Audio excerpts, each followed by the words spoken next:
A very good evening to all of you, dear students. In today's class, I am going to explain Talent Search Test 94. आइए शुरू करते हैं। Talent search test 94 के अंतर्गत first question आपके सामने है। A lot of travel delay is caused due to the inefficiency and lack of good management on behalf of the railways. यह बहुत इंपॉर्टेंट क्वेश्चन है और यहाँ हमें दो फ्रेज के बीच के अंतर को समझना है। ऑन द पार्ट ऑफ और on behalf of. On behalf of का मतलब होता है के तरफ से, की ओर से। ऑन द पार्ट ऑफ का भी मतलब होता है के तरफ से, की ओर से। लेकिन जब हम किसी को रिप्रेजेंट करते हैं तो ऑन बिहाफ ऑफ का यूज करते हैं, और जब उसी संस्था उसी व्यक्ति के तरफ से की बात करते हैं तो ऑन द पार्ट ऑफ का प्रयोग करते हैं। यहाँ कहा गया on behalf of the railways, यानी रेलवेज के बिहाफ में। यहाँ बात रेलवेज की ही हो रही है, इसलिए ऑन बिहाफ ऑफ नहीं लिखेंगे, ऑन द पार्ट ऑफ लिखेंगे। और इस तरह से आंसर सी हो जाएगा। क्वेश्चन नंबर 2 आपके सामने है, आप सभी कमेंट जरूर करेंगे।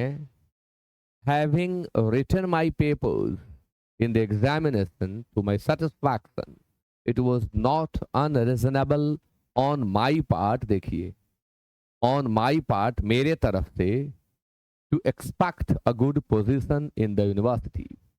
Having written my papers, having written my papers in the examination।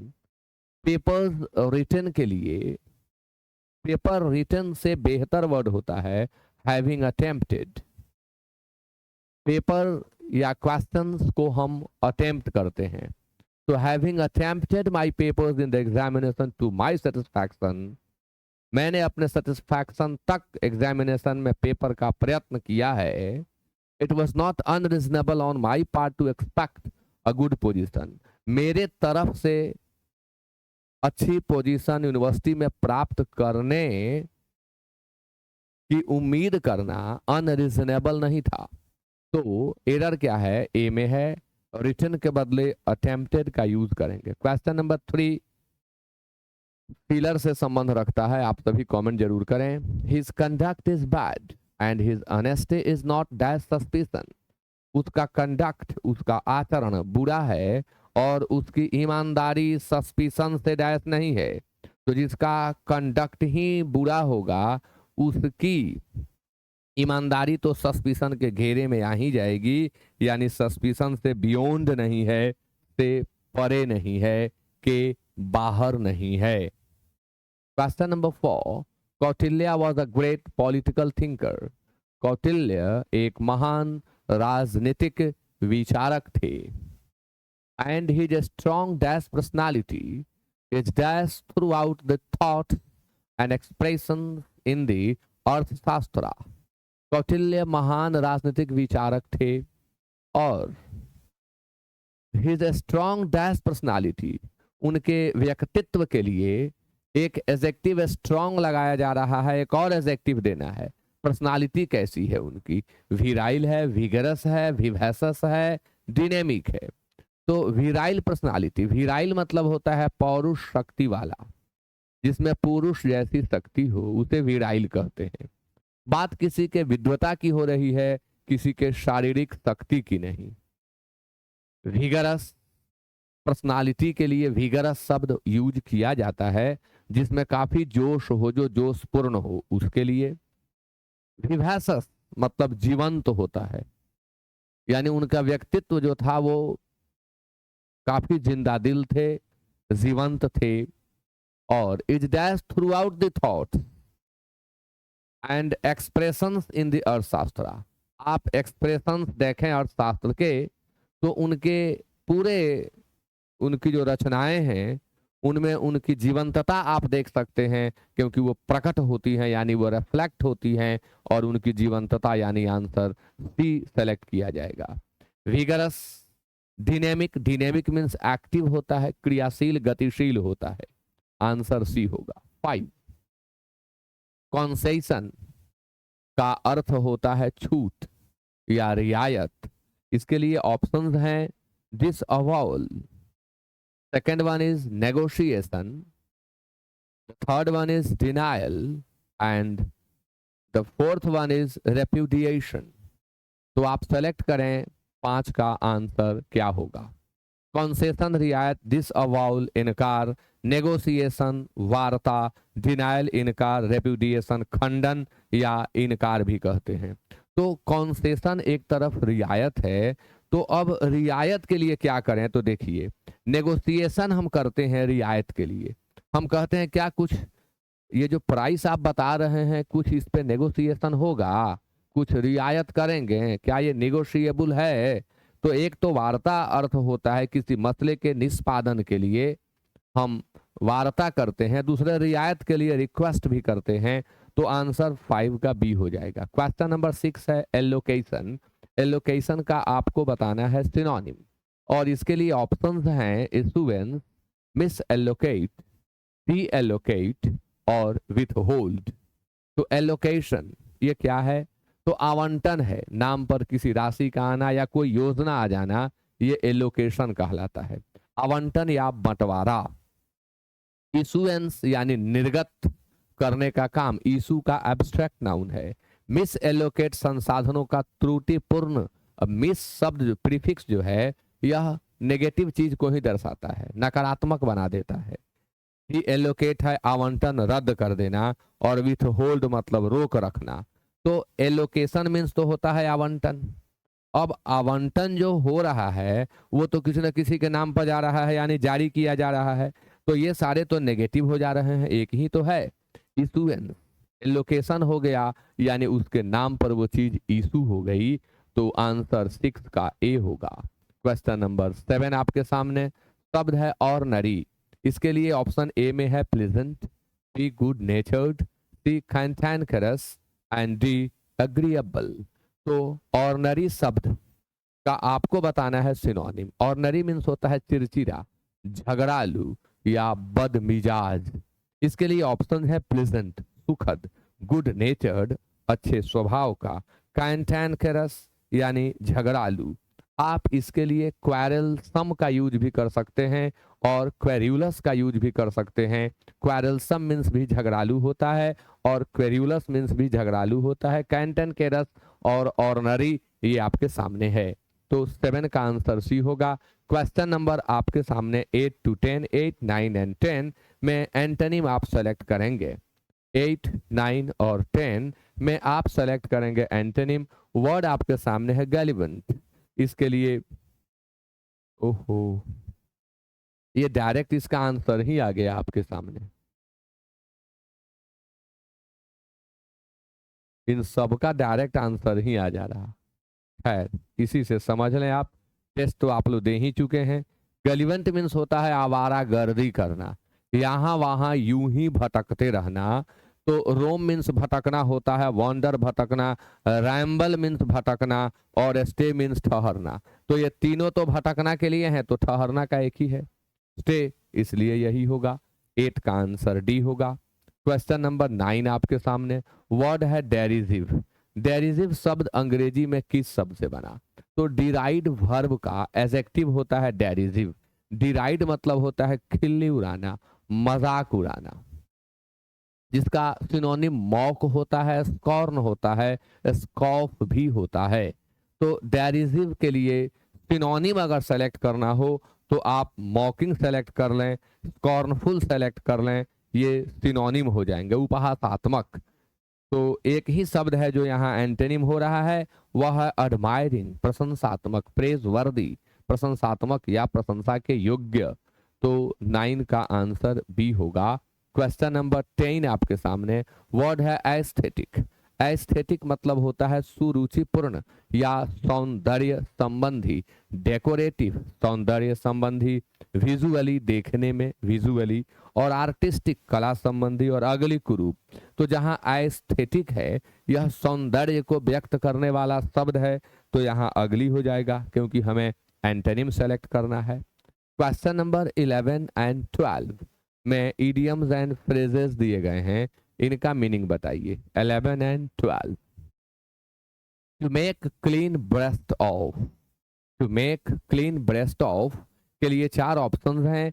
To gain prominence, to praise one self, to confess without of reserve and to destroy before it blooms. तो to make clean breast of का अर्थ होता है बिना छिपाए सब कुछ कबूल कर लेना, कुछ भी छिपाना नहीं, जो भी है सब एक्सेप्ट कर लेना, कॉन्फेस कर लेना। यानी आंसर 11 का सी हो जाएगा। क्वेश्चन नंबर 12 आपके सामने।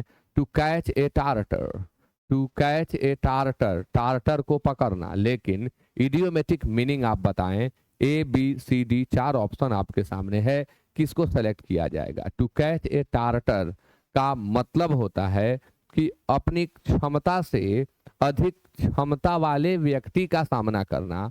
तो यहाँ हम देख रहे हैं कि यह मीनिंग डी में दिया हुआ है, इसलिए 12 का आंसर डी होगा।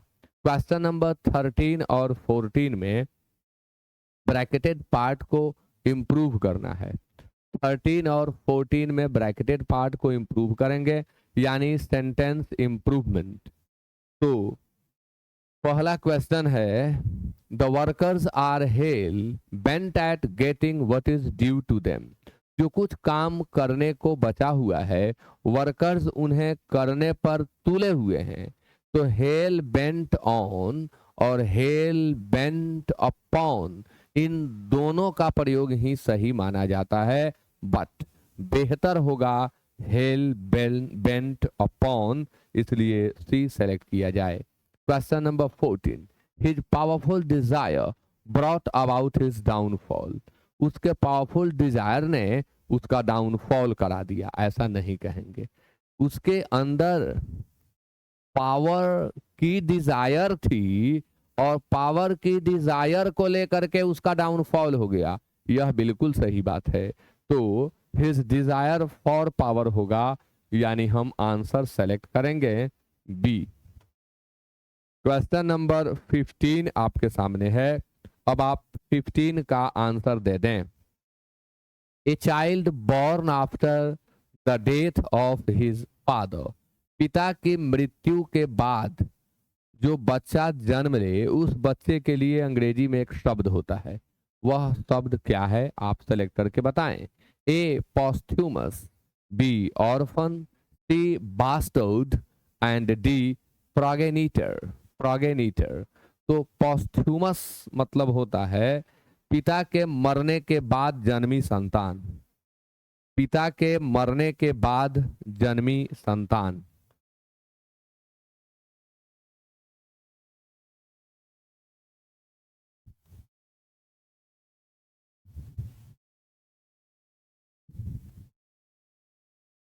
लेखक के मरने के बाद छपी किताब, प्रोड्यूसर डायरेक्टर के मरने के बाद रिलीज हुई मूवी, इन सबको पॉस्थ्यूमस कहा जाता है।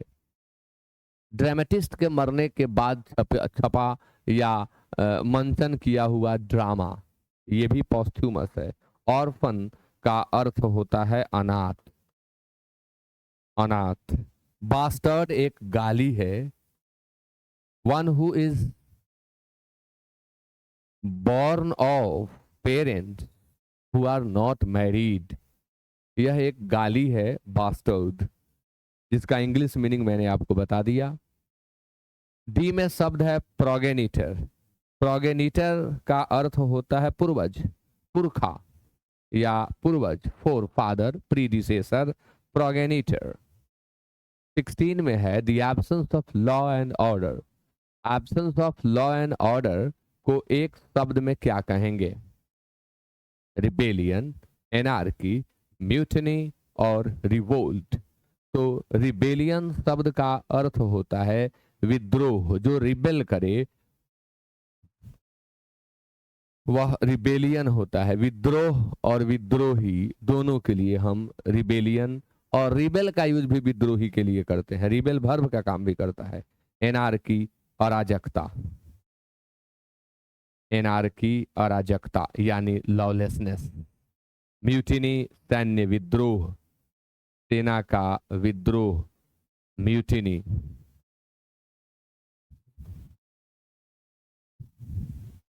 रिवोल्ट विद्रोह, सत्ता परिवर्तन के लिए आम विरोध को रिवोल्ट कहते हैं, वही सेना के द्वारा हुआ तो म्यूटिनी कहते हैं। और एनार्की है, लॉलेसनेस कहिए, इसे आप कैओस भी कह सकते हैं, इसे आप लॉलेसनेस कहेंगे और इसी को आप कैओस भी कह सकते हैं। सबका अर्थ होता है अराजकता। क्वेश्चन नंबर 17 में आपको चूज करना है वह वर्ड जिसका स्पेलिंग सही है। एक ही शब्द को 4 अलग अलग तरीके से लिख दिया गया जिसमें एक ही सही है। शब्द है प्रिविलेज, तो प्रिविलेज एकदम सिंपल शब्द है, आंसर बी होगा। प्रिविलेज का अर्थ होता है विशेषाधिकार यानी विशेष अधिकार। प्रिविलेज यानी विशेषाधिकार।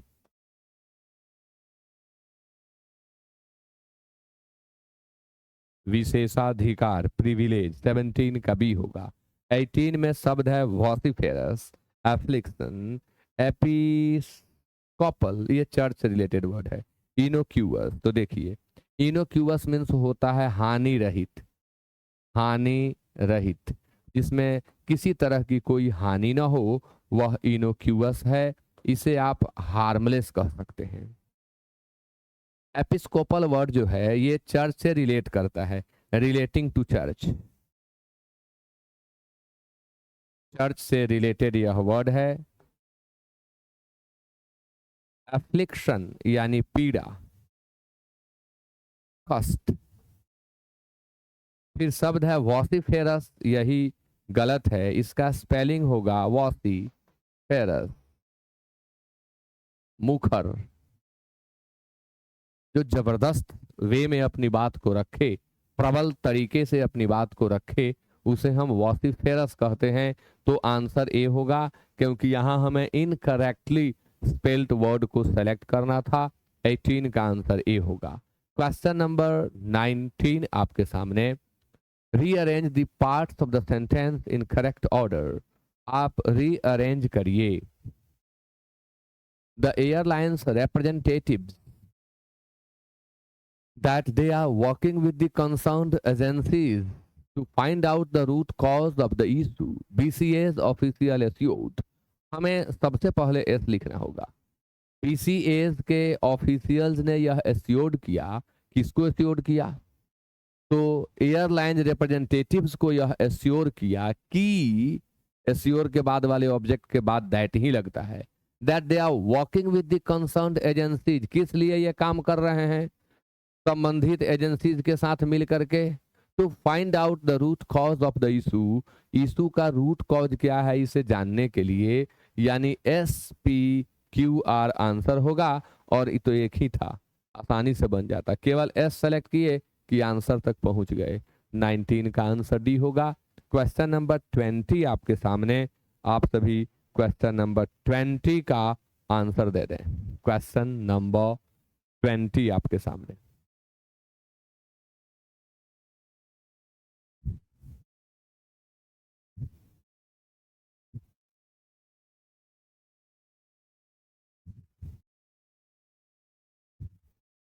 That safety protocols to deal with, P से शुरू नहीं होगा। After the meeting Hasan told ANI, हो सकता है, होगा ही, Q से आंसर शुरू करना है, सभी Q से हैं। मीटिंग के बाद हसन ने ANI से कहा कि, टोल्ड ANI दैट, तो अब दोनों चीज में दैट है तो पढ़ना पड़ेगा।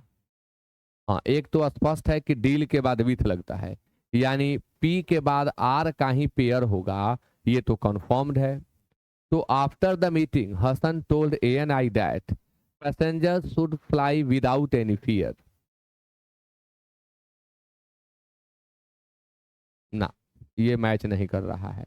After the meeting Hasan told ANI that safety protocol to deal with such threats are robust and that passengers should fly without any fear, और पैसेंजर्स बिना किसी फियर के फ्लाइट करेंगे। तो आंसर होगा QPRS, QPRS ए में दिया हुआ है, QPRS।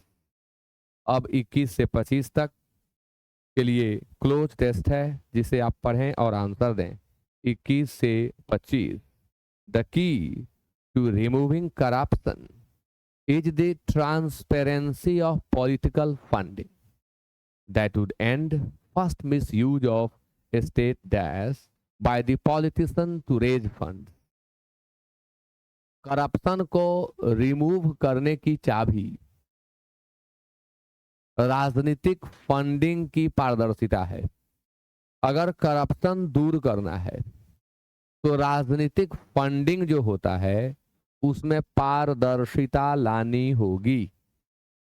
That would and first misuse of state dash. अगर अब जब पारदर्शिता आ जाएगी तो जो स्टेट की डैश है उसके मिसयूज पर रोक लग जाएगी। तो स्टेट की क्या है, सभी लोग कमेंट करें जल्दी जल्दी। स्टेट की क्या है? डिवाइसेस, गैजेट, स्टेट की गवर्नमेंट और स्टेट की मशीनरी। यानी मशीनरी, जो राजनेता होते हैं वो अपने फायदे के लिए सिस्टम का, यहाँ मशीनरी का मतलब सिस्टम है, वो फंड रेज करने के लिए सिस्टम का इस्तेमाल कर लेते हैं। और जैसे ही फंडिंग में ट्रांसपेरेंसी होगी, पॉलिटिकल फंडिंग में जैसे ही ट्रांसपेरेंसी आ जाएगी तो पहले तो इस पर रोक लग जाएगा, यह बंद हो जाएगा। सेकंड, दूसरी चीज क्या है? दूसरी चीज वो क्या क्या करेगी? अगर ट्रांसपेरेंसी आ जाएगी तो दूसरी चीज क्या होगी? तो फिर पढ़ लीजिए कि that would end second dash in the services of civil servants.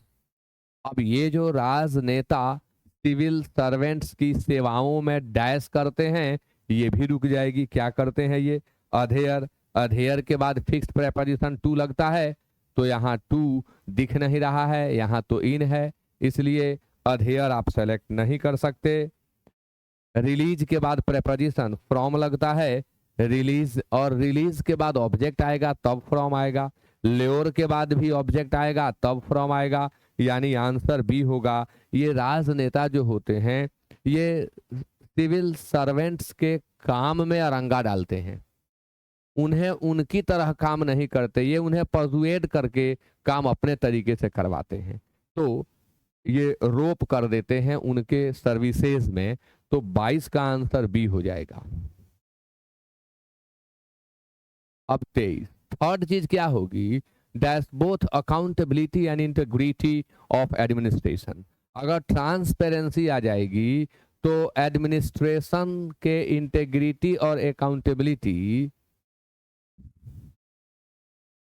तो डिस्ट्रस्टिंग होगा नहीं, निगेटिंग होगा नहीं, अंडरमाइनिंग और ऑफेंडिंग। अब ये ऑफेंडिंग तो होगा नहीं तो यहाँ अंडरमाइनिंग होगा। ऑफेंड करना मतलब चोट पहुंचाना, ठेस पहुंचाना, किसी को पीड़ा देना। तो undermining the both accountability and integrity of administration. तो लॉन्ग है जिसमें भरना नहीं। अब 24 यहाँ है। Moreover the RBI can pass on the potential savings from reduced cash handling to lower the cost of electronic transaction. तो कैन द गवर्नमेंट, यहाँ फुल स्टॉप नहीं होगा, तो can the government dash from the RBI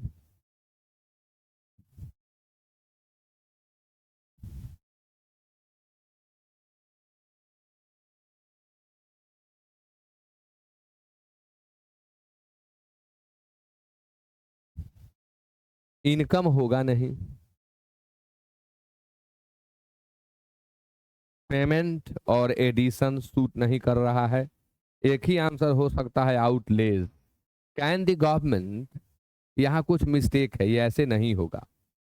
the government outlays from the RBI and the government in tandem with competition to Visa and MasterCard from RuPay should make digital payments dash costless for merchants and consumers। तो 25 देख लीजिए।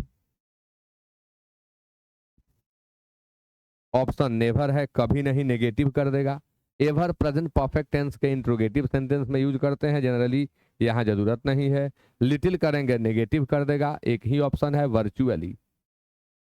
और इस तरह से talent search test 94 के explanation को हम लोगों ने कंप्लीट किया।